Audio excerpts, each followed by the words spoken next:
The Protectors of the Wood Adventure Series, episode number 152, 110 in the Shade.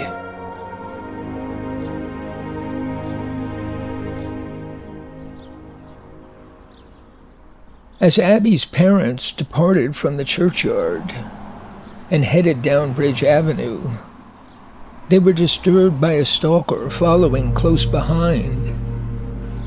Seemingly out of nowhere, Sule and Nico darted into the street, taking pictures of the stalker. I want you to stop! This time I'll smash that damn camera!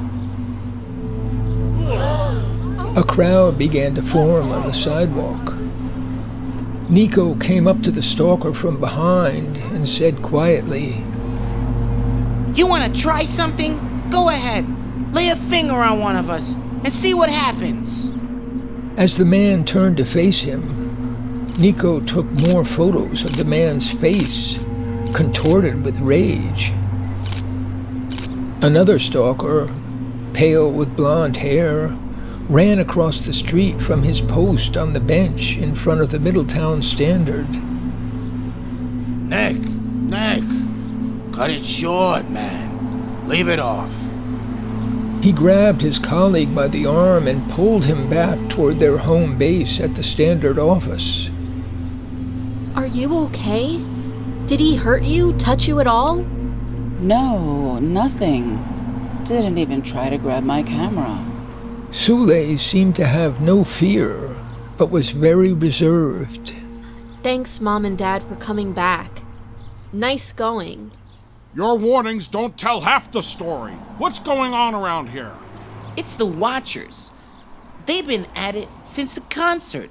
Sule and I are watching them. Phoebe and Sarah have a plan. Abby looked at Sule and introduced herself.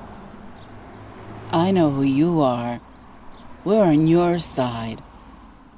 This is fun. I like it here. Sule smiled and Abby smiled back, but did her best to be severe. Nico and Sule looked very young, just high school age. I've got to talk to Phoebe. I don't want you two getting in trouble. Now, don't mess this up. We're not little kids. Phoebe gets punched. You get followed everywhere you go. They try to close our store and wreck our teams, arrest Sammy and Phoebe's parents for standing on the sidewalk. We've got our own ideas about all of this, and we're not about to give it up. You need us. You're the one headed for trouble. We intend to do something about it. You need us. No joke. Sule gave a big smile, thrilled by Nico's words. And it's fun, too. We're important now. Kids look up to us to do something. We know who the good guys are. All the kids do. You've just been locked in that cottage too long by the Watchers. You should get out more. Abby stared at the young teens in total surprise. I see what you mean. Believe me, I so wish I could get out more. These Watchers are driving me crazy. Nico looked at Sule. See, I told you. She wants to get out and spend time with us. That's what Phoebe said. Abby's parents stared, not knowing whether to be happy or afraid. Let's talk somewhere else. Nico jerked his head toward the sidewalk in front of the Standard office. A crowd was growing there. No more for now. We'll find a chance to talk later. I love you both. You're awesome, but be careful. They all smiled. Abby retreated to the church gate and watched her parents.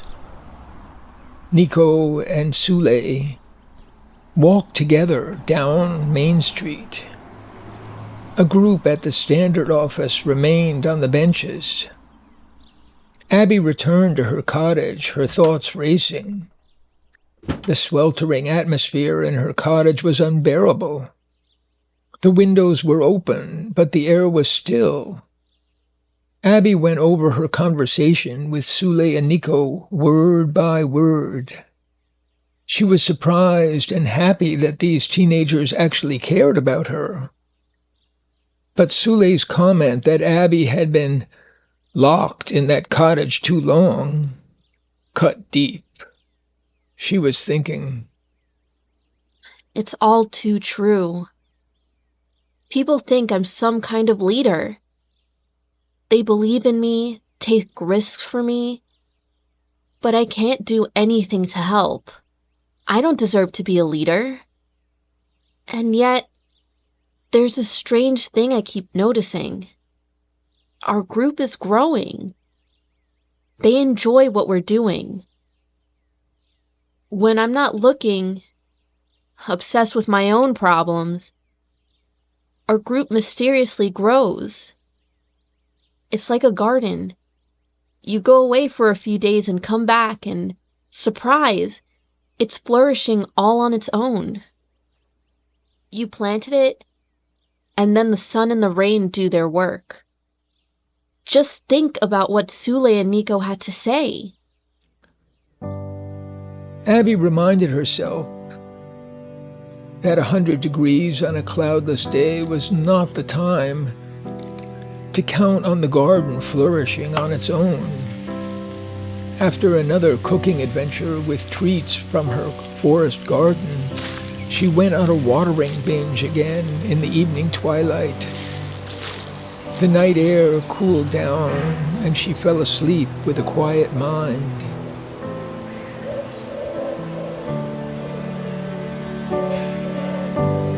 We've got the mountains and hills for company. We've got the clouds and the storms and a billion stars to see. We've got the rain and streams and rivers and the sea. And with the children running round us, it's heaven all for free. It's heaven all for free, right here and right now.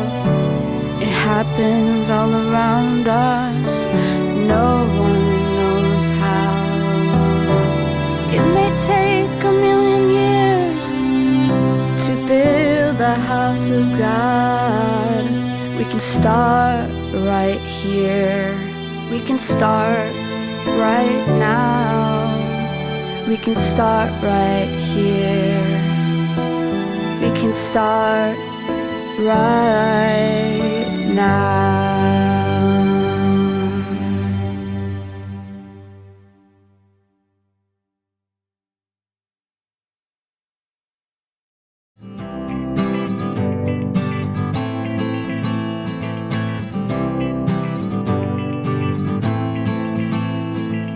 Trillions of living things are everywhere around.